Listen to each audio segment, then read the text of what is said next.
This is the Classic Auto Mall Show. Broadcast from the studios inside the Classic Auto Mall in Morgantown, Pennsylvania. Just 1 hour west of Philadelphia at Pennsylvania Turnpike exit 298. Featuring nearly 1,000 classic, vintage, and barn-find vehicles for sale under one climate-controlled roof. Now, here's your host, Classic Auto Mall president and the man with all the toys, Stewart Howden. Welcome, show number 171. Maybe not maybe not actual 100. I don't know. We've done a bunch. We've done over 100. Week 171. It's just the show is 171. It's just what we've chosen to call choosing. That's we done choosing to call it. It's show number 1 million. Yeah. I remember we used to start stock numbers at 1,000 and above, so it looked like because nobody wanted to be stock number 000. No, or if you have a couple of vehicles in your plumbing fleet, you make it a number truck 372. That's right. It makes you sound bigger, right? I love that. Anyway, welcome to the show. And how many cars in inventory, guys? Speaking of numbers. JR? No, I'll go first because I'm not in the know like Steve is as much. I'm going to say 1,023.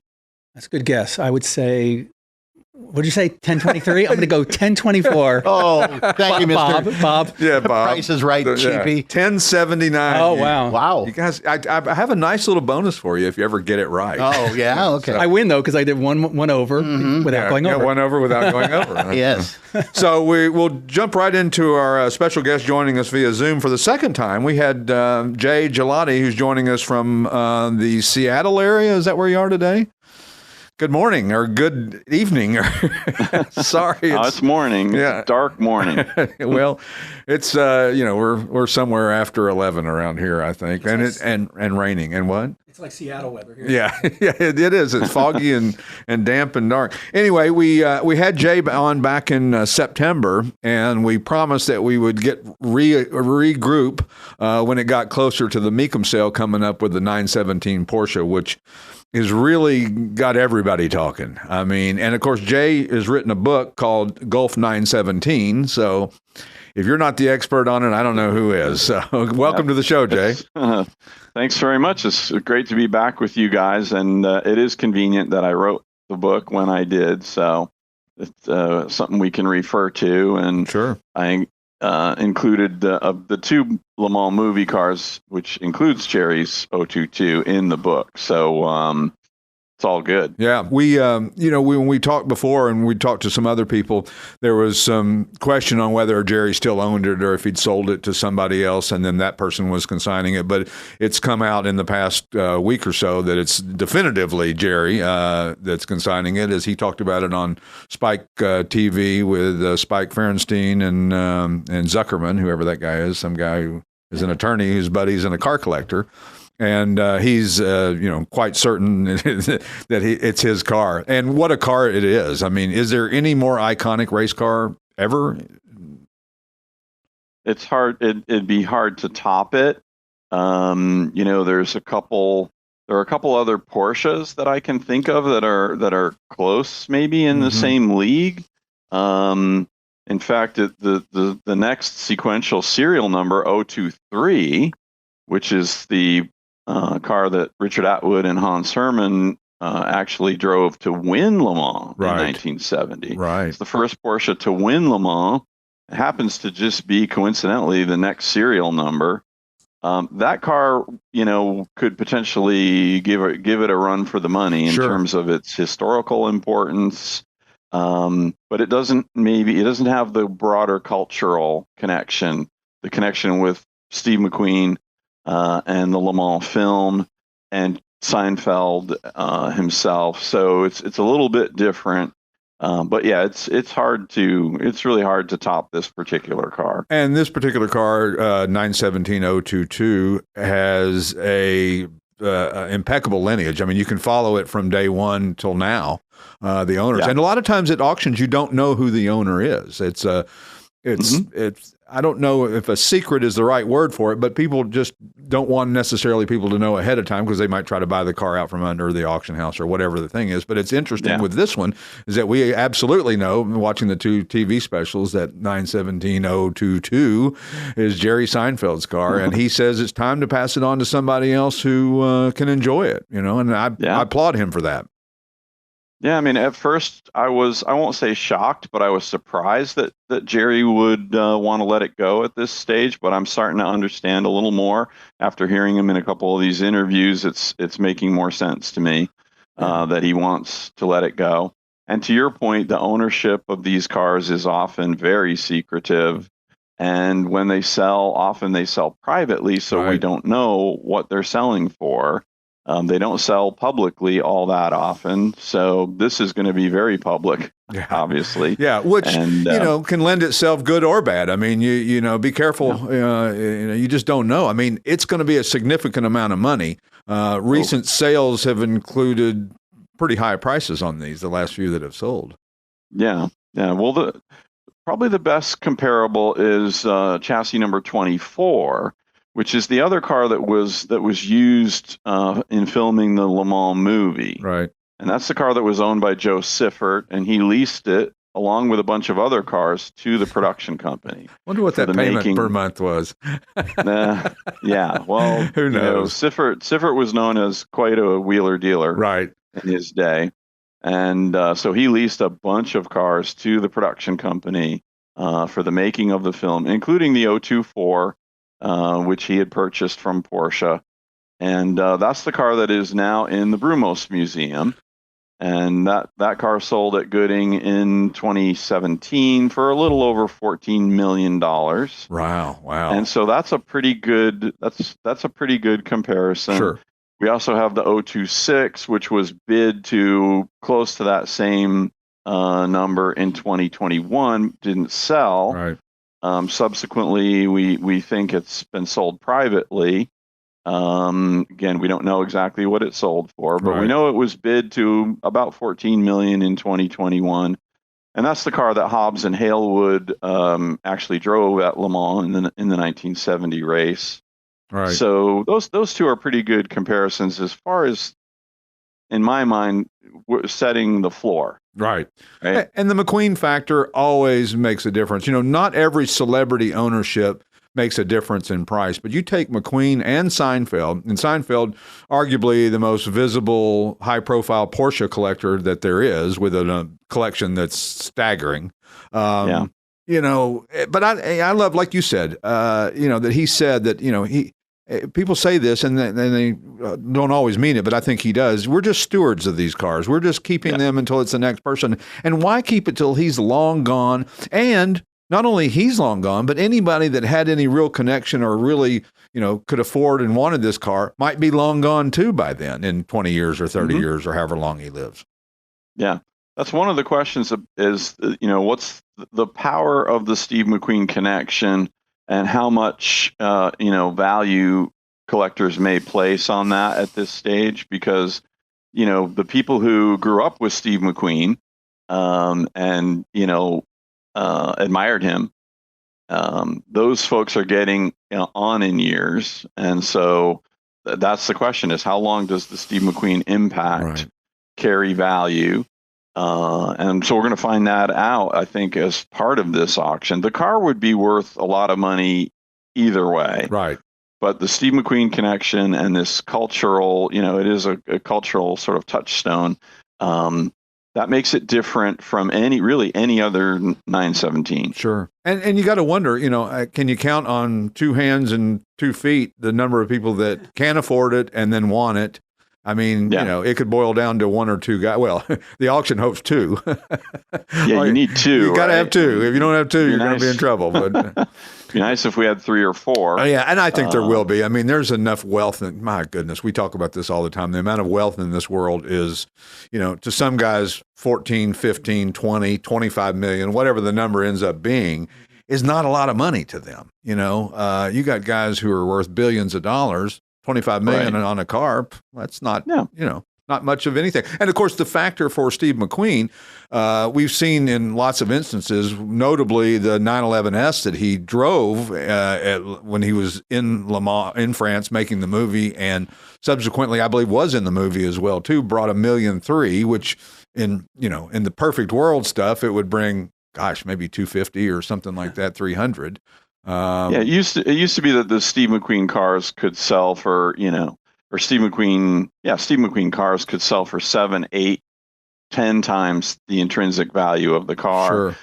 Sure. That's not going to happen with this car, I don't think. Right. But we're going to find out just exactly how much the premium is for the Steve McQueen part of the provenance. Right. It'll be. I mean, everybody will be watching. I mean, I remember I was at Kissimmee when they sold the Bullitt Mustang, and that was $3 million and change, whatever it was. But you talk about a moment in automotive history. It was about as exciting a thing as you could be involved with, and I can only imagine this 917 when it rolls across the block.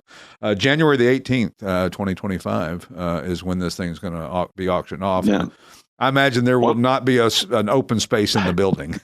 Yeah, I think it's going to be. I think it's going to be tough on that. There is a little difference between the two. The Bullitt Mustang was completely original, unrestored, whereas the 917 has now been beautifully restored by Mr. Cavallari, but sensitively restored, I think, is the right word to use with it. And so the new owner of the 917 can really use it. If he so chooses, he could vintage race it. Sure. I doubt anybody will do that. But if he wants to rent the track for the day and go out and have fun with it, there's absolutely no reason why you can't do that with this car. So. Well, and there's Ferrari GTOs that are worth in the 50 to 70 million range that are out there on the tracks as well too. So in theory, it might not be the most expensive car, although I would venture to guess the most iconic car, because a lot of people don't know the difference between a Ferrari 308 and a Ferrari 599 GTB. I mean, it's a red pretty car with one of those cloisonné prancing horses on it. But I think if a guy's going to buy this car, I would hate to see it sit. It would be nice to see it at Monterey and some of these type of events. That's what I'm hoping for. One of the things we have to be ready for is that this car might disappear. Right. Because that could happen. Sure. Some of the folks that can afford these cars are super secretive, and you just have to be prepared that this might be the last time we ever see it in public. Sure. Because if it's purchased by a super secretive collector, as I said, we might never see it again, and we just have to be prepared for that. Well, I mean, it's no different. I'm hoping that doesn't happen. Well, me too. Yeah. Well, and we don't see. I mean, you don't see Seinfeld sitting out in an auction raising his hand. You don't see Jay Leno out there raising his hand, but they have people that are raising their hands for them, which is great. And then they buy it, and you may or may not know that he has it. Although Seinfeld's been pretty forthcoming with his collection and being, sharing it with people and talking about it and being on his Comedians in Cars Getting Coffee and that kind of thing. Yeah, Jerry's been very good about sharing his cars judiciously at events from time to time. The 022 has been to a number of events over the last 20 plus years that Jerry has owned it. It's been to Pebble Beach twice. It's been to Rennsport reunions a couple of times, Monterey Historics, I think in 2009, and so on. So it has been seen in public judiciously, and I hope the new owner will take the same course with it. Sure. What's the response with people when they're around that car? I mean, is it just people just flock around that car, or is it just another? They do. It's got to be. Any 917, the cars are so charismatic. They just will draw a crowd, no matter where you are or what the situation is. That's just the way they are. Sure. It's a truly special car in that sense, and in the Gulf colors. Even more so, I think the Gulf colors are, that overused word, iconic. We can't get away from it in this case because it's appropriate. Yeah, that's the most iconic racing livery there would be. When we return, we'll continue our conversation with Jay Gillotti and discussion of the Porsche 917 that'll be auctioned at Mecum coming up January the 18th, 2025. We'll see you in just a couple minutes.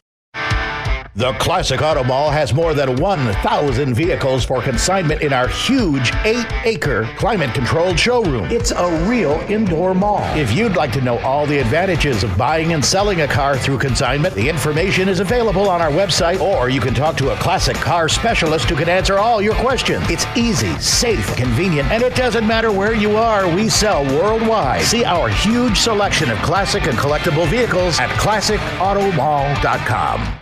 And we're back with the Classic Auto Mall show from the Classic Auto Mall studio in Morgantown, Pennsylvania. www. You don't have to say that anymore, right? Anymore. ClassicAutomall.com. You don't even have to type in the www. No. Right? You just no. assume it knows.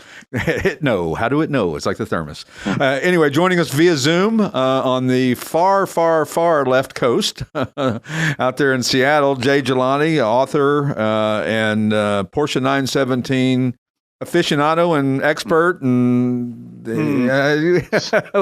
whatever else, right? Yeah, you could call me a super fan, I guess. Well, super fan is a pretty cool thing. So you, like the rest of us, got hooked on Le Mans and the 917 watching the movie. I mean, that had to that was so impactful to me and you and so many of us that are of our generation. Mm-hmm.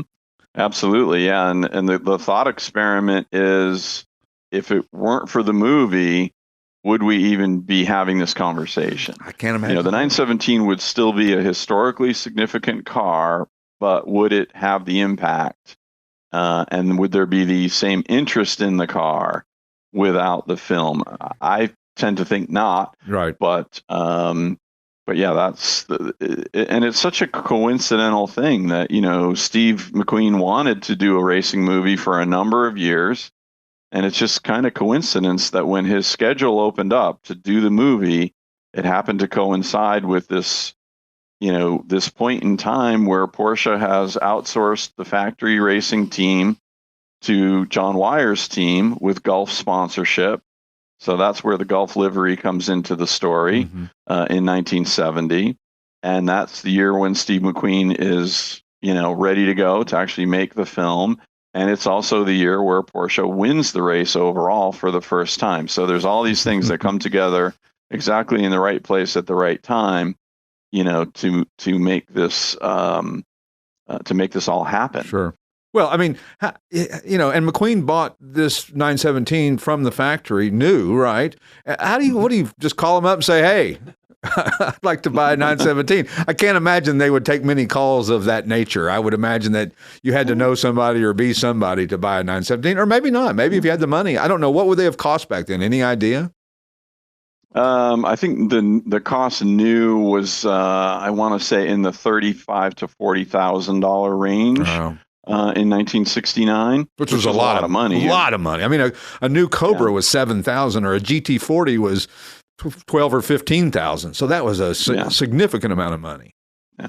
The thing about it too that doesn't get talked about as much is that Steve intended to race it at Le Mans in 1970. He fully intended to race it because he had finished second at Sebring with driving with Peter Revson, and Steve was driving with a broken foot. And they still managed to finish in second place in Steve's 908-2 Spider. And he fully intended to race at Le Mans. He had engaged Jackie Stewart to co-drive with him.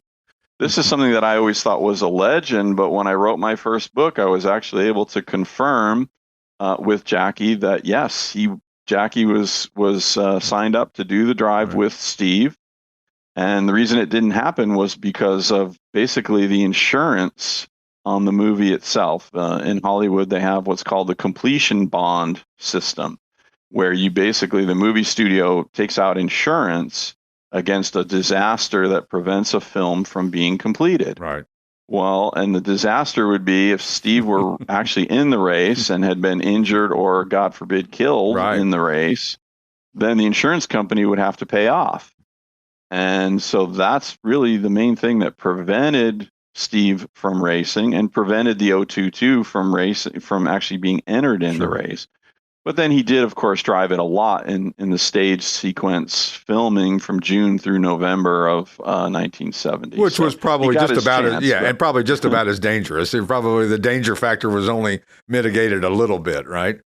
Well, yeah, or maybe not at all when we consider what happened to David Piper in the course of filming the Le Mans movie. You know, he crashed in chassis 13 and ultimately lost his leg as a result of infection that set in after the crash. So yeah, the filming was probably every bit as dangerous as the race itself, but that's just the way things worked out. Right. Well, because back then the Mulsanne Straight was no chicanes. It was 4 miles straight, doing 240 to somewhere around there, 230. Well, the short tail cars are about 215, 220 down the Mulsanne. The long tail cars were approaching 240 miles an hour down the Mulsanne, and even faster the next year in 1971 down the straight. But no matter how you look at it, that's pretty fast. And the 917 is, even by today's standards, it's a pretty fast car. I mean, 0 to 60 in 3 seconds. Right. Even by today's standard, 220 mile an hour top speed.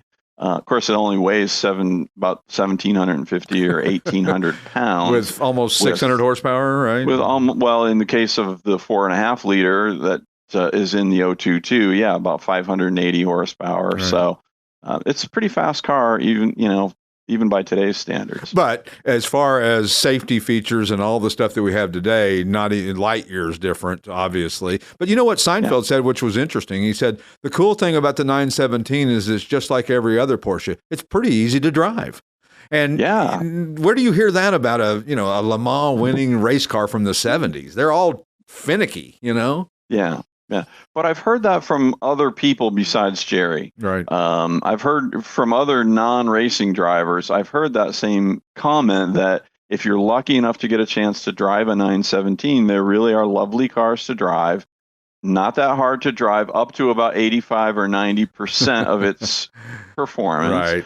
Now, once you start to go 10/10ths, we get into a whole different realm, and that's where we need a Brian Redman or a Derek Bell to fully exploit, at 10/10ths what the 917 can do. But yeah, after all, it is a Porsche, and Porsche has, their way of doing things, and it's got a synchromesh gearbox because Porsches, that's what they did back in the day, and it's got beautiful, kind of supple suspension movement that Porsche was known for. Derek Bell is one of the great guys that I've talked to in terms of the comparison, because he raced both the Ferrari 512 and the 917, so he can give the firsthand comparison, between the two.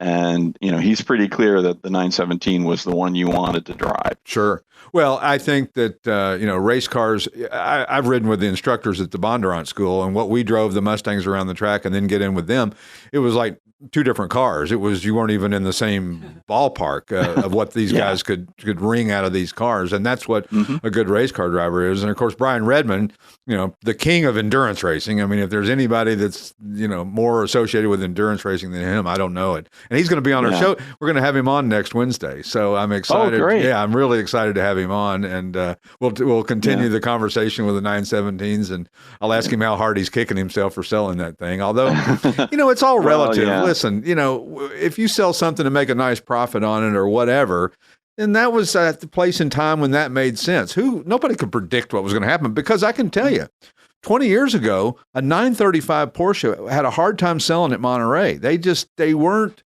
as desirable. Racing cars weren't as desirable because there wasn't a lot of outlets. You didn't have the vintage racing, or you did, but it wasn't as prevalent, and the country club racetracks and all the things you have today. Sure. Well, and Brian sold it, I think, for about 2.5 times what he paid for it in only about a 3-year period of time. So he made what we would normally say was a nice profit on it when he sold it to Richard Atwood, and he had valid reasons for wanting and needing to sell it at the time. So sure, there's always the what if. Oh, of course. It could have gone the other way. I mean, it could be worth nothing today. They could be. That's true. It'd be hard to believe that would be the case, but you never know. I mean, just because something's cool and available doesn't mean that there's always somebody for it. It doesn't mean that there's always somebody that can step up and pay whatever the number might be on a particular car, whether it's $200,000 back in the day or. But I would imagine that the restoration that they did on this car, I guess it was completed, just this year, wasn't it? Mm-hmm. Had to be a couple $1 million. I mean, the cost has just got to escalate every time you turn around. Yeah, and again, I don't have that information. Sure. And even if I did, I wouldn't share it. But sure. It has to have been costly, but they've done a beautiful job with it. Sympathetic restoration, they didn't take the car completely apart. Right.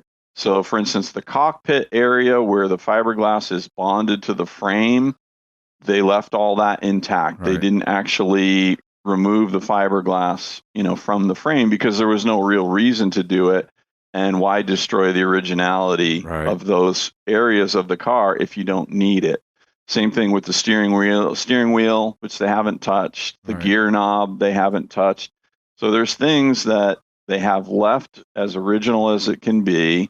But of course, they've repainted the bodywork and, the mechanicals. They've gone completely through the mechanicals, rebuilt the engine by the Ed Pink shop, rebuilt the transaxle, refreshed and, did all the testing on all the suspension components and everything. So it's basically, it's ready to roll if somebody wants to use it. And I think that's really cool. Sure. And the one panel that McQueen signed, I guess they maintained that as well, too, and probably didn't paint over that. When was that? Was that done, or is that just a replica of that, or do you know? It's a replica. Gotcha. Yeah, it's a replica of Steve's signature and message on the door, because that would have been, we think it was painted over when Reinhold Jost raced the car the following year, unless somebody took that door and squirreled it away somewhere, which might appear someday. I would say in the next 3 weeks it might pop up somewhere right after about the 18th of January. By the way, I have this little door here. And then how do we authenticate? Well, it? that'll be the trick, but. So they've nicely replicated Steve's signature and message that he wrote on the door when they completed filming. And that's one of the nice things about this car, though, is it has a race history, too. It has a decent race history from the following year when Reinhold Jost's Auto Ustau team actually raced it. And it was yellow then? Was that correct? Yeah, they painted it yellow with green stripes. And then Atwood painted it red and white, I guess was the last color it was before it was Gulf colors again, or am I wrong about that? No, you're right. When Brian had it, it was back in Gulf colors. Gotcha. And then when Richard Atwood kept it in the light blue for a number of years and did a little vintage racing with it. And then Richard Atwood eventually painted it in the Porsche Salzburg red with the white streaks to kind of look like the car that he had won Le Mans with.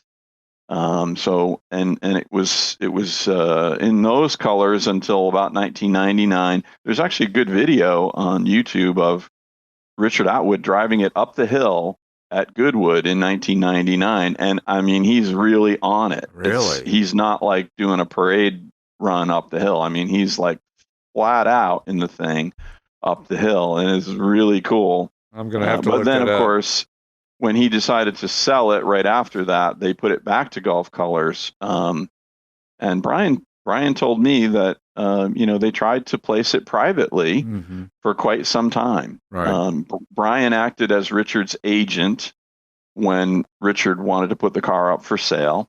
And Brian can tell you a funny story about that. Right. But then they couldn't find a buyer for it. So that's why they took it to the RM auction in Monterey in 2000. And that's where it sold to Mr. Gallagly, who's a, well-known collector who already had another 917 at the time. He had chassis 20. Wow. So I've always kind of wondered why he decided to buy another one. Right. But he did. But then he put it up for sale shortly thereafter with Symbolic. Right. And that's where Jerry bought it. So.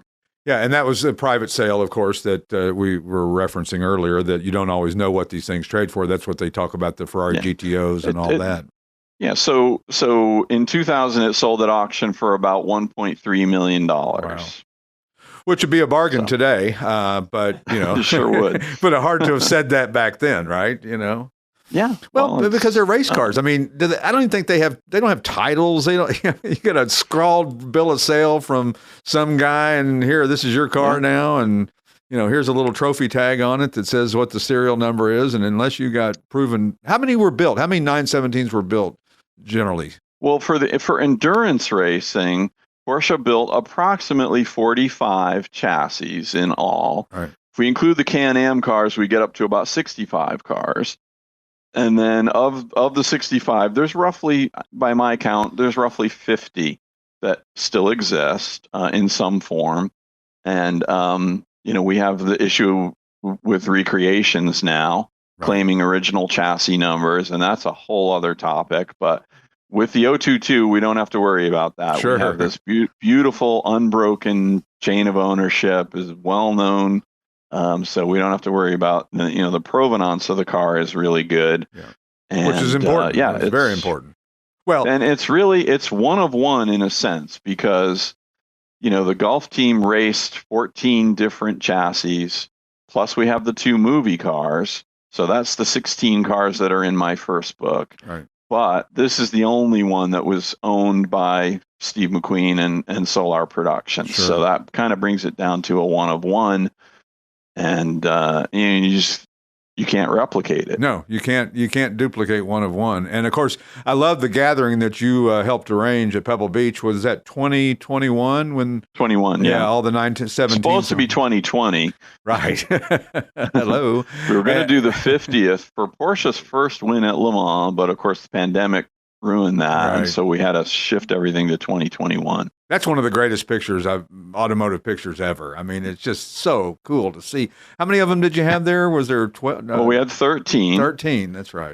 And I enjoyed your conversation with Tim McGrain, because Tim, I worked with Tim on that, because he's really in charge of placing the cars at Pebble Beach. And so I had told you guys about how I had come up with using the little 3x5 cards here in my office.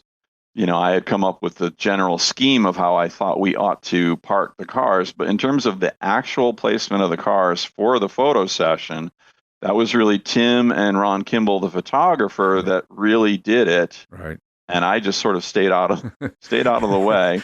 And they might have asked me a question or two, but those, Tim really was the guy directing everybody in terms of placement of the cars for that photo session. Sure. And they have Tim's got a good eye for that stuff. And of course the photographer obviously did. And although you had a pretty good handle, I think if you'd have been left to your own devices, it would have turned out pretty good too. So yeah. They wanted to get the cars at just the right angle, right?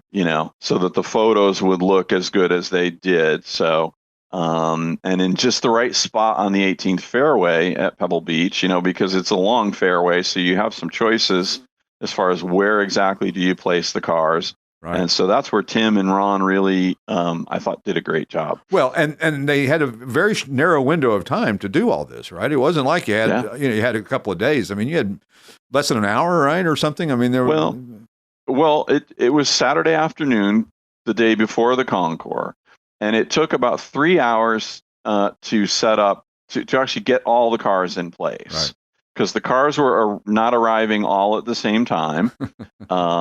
And so you kind of it was a little bit of herding cats to get all the cars, unloaded from the transporters and into the right place in line and lined up, looking all nice. That took about 3 hours.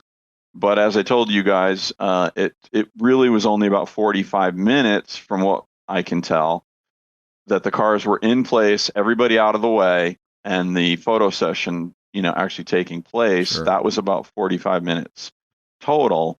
And then it was done, and the cars had to go down to the 17th green where they were going to be on the Sunday. So. Right. Yeah, how fantastic. And that's one of those things that 50 years from now, I think we'll all look back on. Well, I won't, but but people will look back on and say maybe one of the most iconic racing photographs of assemblage of cars ever. I mean, it was pretty. Right up there with the GT40s, that they did in 2016, which was kind of the inspiration for the 917 class. And now who knows, years from now they might replicate it, but that probably won't be in our lifetime. Be very difficult to do. And difficult to get all those, like herd and catch, you said. I mean, when you got a bunch of guys with, big lots of zeros in their net worth. It's hard to get them to all do everything at the exact same time. So the books that you've you've got 2 books, Decades, that you wrote about the history of Porsche, and then Porsche 917 Gulf. And they can be found at Dalton Watson's website, the bookstore, Yes. right? DaltonWatson.com. And the Gulf 917 book, there's now less than 50 copies left. Ooh. It's pretty close to being sold out after 6 years that it's been on the market. And so if people are interested in that book, they should not wait too long, because before too long, it's going to be sold out. Yeah. And Porsche Decades is the new book, which, of course, we have plenty of copies. Sure. And we'll make more if there's demand for it. That's that whole, I get it. So, well, listen, we really appreciate it. I guess you're going to be at Mecum during the sale of the 917, right? I think so. I'm just working out the details with the Mecum guys. Sure. I think they want me to come down and help entertain the fans a bit with maybe some presentations, which I think is a fine idea, and I'm happy to do it. I'm happy to also just stand next to the car and talk about it, and tell people about it, because there are some myths and legends about the 917 that we try to dispel or educate people on. Right. But I'm hoping to be there, and it should be really exciting. Absolutely. Jay Gillotti joining us via Zoom. We appreciate it. Have a great day. Thanks, Jay. We'll be back in just a couple of minutes. Whether you want to buy or sell a classic, collectible, or special interest vehicle, you need to visit the Classic Auto Mall website for more information. If you're looking to buy, you can easily search our inventory of more than 1,000 vehicles on the web at classicautomall.com. And we're back with the Classic Auto Mall show from the Classic Auto Mall studio in Morgantown, Pennsylvania. What a great guest, so knowledgeable about the 917s. And of course, I misspoke last week and said Brian Redmond was going to be on this week. That's where Randy got it wrong, and it was actually my fault. So Brian Redmond next week will be on the show. And don't forget, I mean, it's going to be exciting. The whole world's going to be watching this 917 sell. Let me say something. What's the book called that he wrote about 917s called? Called Gulf 917. Okay. Yeah. And he said there's 50 copies left. Yeah. And how many millions of people are going to be watching that particular episode of Mecum? Absolutely. And so if you're listening to our show, this is kind of an exclusive. I like it. And you want a 917 book, they're definitely going to sell out. Yeah. After that, there's no question about the excitement about it, especially if he's involved in it and on television of any ilk and can promote it or whatever he can do with it. So, and for the less educated about this particular subject, like myself, what does the Gulf indicate? Gulf Livery was Gulf Oil, and they were the main sponsor of John Wyer's Porsche 917s back in the late 60s and early 70s. And their color was very iconic. The livery, they call it, which is not only is it the color, but it's the scheme of the color. And the white background for the number. So the black number 20 on the car in a white background, and then the orange and blue. See, Kathy, I didn't say orange. Orange and blue were the iconic colors, and people don't realize that. And it's like a lot of things that people, if you don't understand it, you might look at it and go, oh, that's an odd color. But for those of us who watch and admire and have been paying attention to this stuff, the colors just bring a tear to your eye. I kind of thought so, because Jay had on a Gulf fleece. Sure. And I thought, that's probably what it is, but I wanted to clarify. And now you see every car in that. Yeah, you see copy. a neon, a Dodge Neon. Yeah, that's right. Painted like that. And trucks and stuff. Trucks and all kinds of things, and lots of jackets and shoes. It's cool. And it's cool in a weird way, because it's kind of, it's unique. Baby blue is more of an effeminate. I'm not trying to get anything riled up, but it's more of a effeminate type color. Yeah, it's a light color. It's a light color. It's like a dusty blue. Pastel. It's a pastel, which is not normally race car or black. And, right. Red and, flame. Well, like for breast cancer, they're running the pink cars and stuff now. Exactly. And some of the Formula One cars run a pink livery, a pink and blue livery as well, too, which is interesting because they certainly stand out. You can see them coming, and I think that there's some marketing value to that, certainly. So we'll be interested to see. We'll be watching closely come January the 18th about that. And Mr. Seinfeld, if you're listening, I'm going to be in New York City when you're at the Beacon Theater this weekend. So, Saturday night.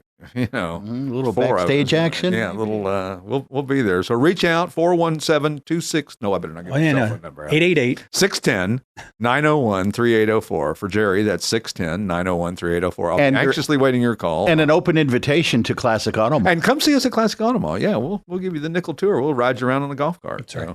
I never saw so many cars. What is this? Where did we sell cars last week? Yes, where? How about Malvern, Pennsylvania? Yes. That's it. Not far. No. Malvern. Malvern. We just sold one car to Malvern. I was there today. We're going out of business tomorrow. Carrollton, Texas. White House Station, New Jersey. Hot Springs, Arkansas, twice. Beaumont, California. East Northport, New York. Rome, New York. Oceanside, California. Raleigh, North Carolina. Sneak, Netherlands. Cape May Courthouse, New Jersey. That's a long one. Media, Pennsylvania. Honeybrook, Pennsylvania. River Forest, Illinois. Glen Head, New York, Roanoke, Virginia, Glenmore, Pennsylvania, and Newfield, New Jersey. You say Oceanside, California? Oceanside, no, I did say Oceanside. Yeah, beautiful. Did you live out there? No, I visited, though. Beaumont strikes me as a line in a movie, and I can't think of the movie, but it was Samuel L. Jackson, and he opens the trunk to show a guy with him, and he says, "Who's that?" He says, "That's Beaumont." That's Beaumont. Who was Beaumont? He was an associate of mine that I had to let go. Yeah, Samuel L. Jackson, great actor. So, new arrivals coming in. How about the 1955 Ford Fairlane Sunliner, Raven Black and Tropical? What did I write? Rove. What? Typo. Must have been a typo. Tropical Rose is the color. That's right. Over white and magenta. 44,901 actual miles. It's got the 272 cubic inch 4-barrel V8. Ford automatic transmission, wonderfully restored. It's a beautiful car. Power brakes and steering, power windows, power seat, power top. I mean, all the amenities in 1955, you had to check every box for this car. I mean, that's the cool thing back then is you could actually order a car and check all the boxes. That's right. Well, there might be 6 or 7 engine options in cars. Camaro, 69 Camaro, there probably, I think it was 8 engine options, or Chevelle, there was one of them had 8 or so options. Other new arrival, now this one's really cool. The 1975 Buick Electra Limited 2-door hardtop. Silver mist over burgundy, 17,676 actual miles. Yeah. Somebody put this one away. It's a land yacht. I tell you, the interior is just amazing. It's just hard to believe that it's held up so well. And I find myself surprised that cars held up so well with low mileage. Even more surprising is cars that are like this that have 100,000 miles on them, that the interior is equally as nice. Right. And how did it not get worn on the bolsters and, all the velour? I mean, velour doesn't do well with weight on it forever. Right. And plus mice love it. So mice love it, yeah. This one's amazingly well preserved, 455 cubic inch V8. Really nicely optioned. This is a show car. I mean, good luck finding another one in this condition. Absolutely. Perfect. 2000, how about this one? The 2019 McLaren 570S Coupe, silica white and dark palladium over black, 2,978 actual miles, 3.8 liter twin turbo V8. What a car. A 7-speed electro-hydraulic transmission. It's got the high downforce kit, which makes it stick to the road even more. Sure. And the FabSpeed X-Pipe, which gives it quite a distinctive sound. Right. FabSpeed, of course, right here in Fort Washington, Pennsylvania. They are. I didn't even know that. Yep. Cool. Very local companies. There's a lot of local speed shop type companies around here. What's the wiring company? Ron Francis. Oh, they're from around here. They do hot rods. Okay. Don't act surprised. No, that one I don't know. There is a lot. There's quite a bit in Pennsylvania. Well, thanks for as we've said before. This is quite the car. Culture. Well, the McLaren is also quite the car. Oh, yes, and it is quite the car. Well, it's not just classics here at the Auto Mall. There's Chester County classics or some car customs that John DiFilippo has also. Roll cages and stuff. I love that somebody left a 4-star review from us on Google that said there should be more new cars in there. Right. Well, we have a few. So and coming up next, how about the 1995 Porsche 911 Carrera in iconic, and we say it again, Guards Red, which is a beautiful Porsche color over black. 2-owner Porsche. 40,607 actual miles, garage kept, recently serviced, got the 3.6 liter 6-cylinder, which is just an amazing engine. I mean, it just I don't know if it gets much better than that. 6-speed manual tranny, so you're not searching for that last gear. You got all you need. Right. Also, this is a really interesting car because it's got some interesting provenance. It was owned by a Philadelphia Eagle. Oh, I didn't know that. Football player. It's a 2000 Chevrolet Corvette Coupe, navy blue metallic and silver over gray and blue. Built 470 horse, 5.7 liter LS1 V8. It's got a reworked automatic 4L60E tranny. It's custom in and out. It's got some C5R body mods, Bayer disc brakes, great history, 11.54, 117 miles per hour in the quarter. Now, did we test that in our parking lot? Well, no, Probably not. Probably, hopefully we did. That I don't want to see. If we're ever doing something like that, please distract me with a donut. Yeah, right. You know? So this is an Eagles player who wanted to be noticed because this car really yeah. does stand out. Yeah, it does. I mean, it's not enough that you're 6'5" and yeah. 380, yeah. but and got the biggest diamond necklace. anything. But now you're driving a car that just is loud and a Super Bowl ring probably. So. Maybe. And those Super Bowl rings, they make my hands look like baby hands. I bought a replica Super Bowl ring for my son for a Kansas City Chiefs one. I bought it at some jewelry store at the outlet mall here, and I walked in, and the guy goes, "You want a Chiefs ring?" And I go, "Why would you randomly ask me that?" But yeah, as a matter of fact, I would.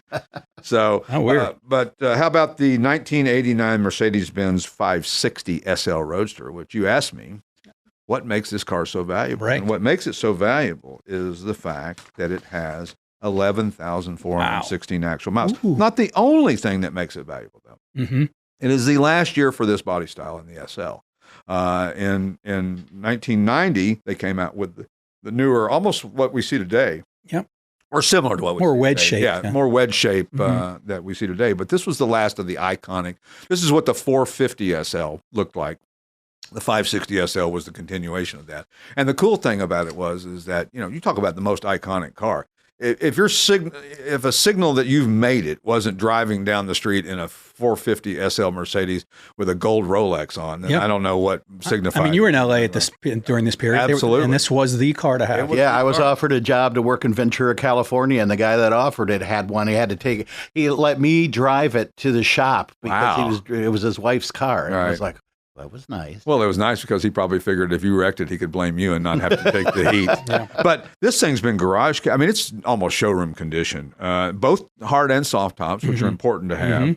And this is the year to have, like I said, in the 560s. I mean, the one that you want is the last year that they made them. Like the 560 SL, the last year for the SEC, which is the coupe, which was 1991. And that car was the predecessor to the CL coupe, which we've talked about that I have, and then the S65 coupe, which is the latest iteration of it. So wow, keep that nomenclature pretty straight. I mean, well, and then there's certain things like I can't remember, like the S65 coupe that I have. It has 600 and some odd horsepower and 700 some odd foot-pounds of torque. But I can never remember the exact amount, so I just kind of rounded it around. Well, the Guards Red Porsche you mentioned is a 993, and that's my favorite. But I don't know what's next. Is it 997? Or they go backwards to 991? Let's see. 993 would have ended in 80 or 98. Okay. 99 would have been the 995 with the scrambled egg. Okay. The fried egg headlights. 996.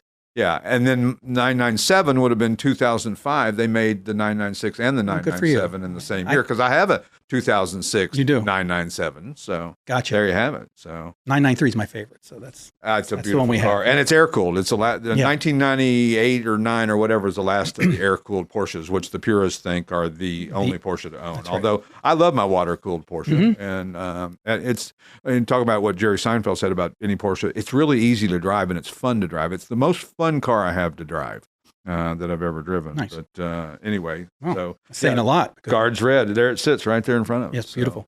So what's your generic name for a convenience store? Wawa. No, the generic. There's no generic. Mini Mart? What about Mini Mart? You don't call it Mini Mart? We call it by name. C-store? Convenience store. Convenience store. Although they're not very convenient. What do they call them down south? Pretty much by name. That I'm a 7-Eleven. Well, they call them down south 7-Eleven. Yeah. Even if it's not like every drink is a Coke. Every drink is a Coke. Can I get a Coke? Well, we only have Pepsi. Well, I just meant, a brown, sugary, syrupy drink. I didn't. And like around Buffalo, they had White Hand Pantry. Right. Yeah. Or they have in Pennsylvania or in Missouri, they have Come and Go. Come and go? Yeah. Really? KUM and go. And then there's the Sheets around here and Wawa and Turkey Hill and that's right. All those things that we all Cumberland Farms. Cumberland Farms. Oh, what's the one that's got the good chicken? Oh, Royal Farms. Yeah.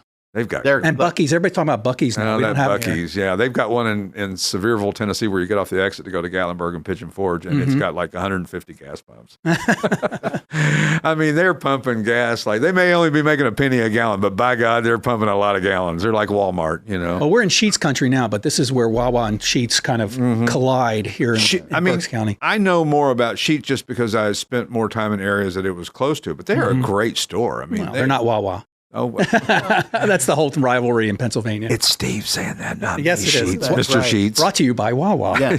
Well, and Royal Farms is out of Baltimore. Yeah. And Wawa went south. And they started showing up around Baltimore, and they went, all right, we're going to PA. Yeah. We weren't thinking about it, but now we are. There's one in Exton, Downingtown area that's on Lincoln Highway 100 there that they just built right on the corner there. That one's just now opening. But we used to see it going to Delaware and Maryland and Now, there was one location in Delaware where there are two Wawas across the street from each other because apparently Royal Farms was going to come in another location. And they said, nope. No, we'll just buy both. Not going to do it. That's like when you go to New York City, there's Starbucks literally across the street from each other. Well, Waffle House at the same exit in the south. The nexus of the universe. Yeah.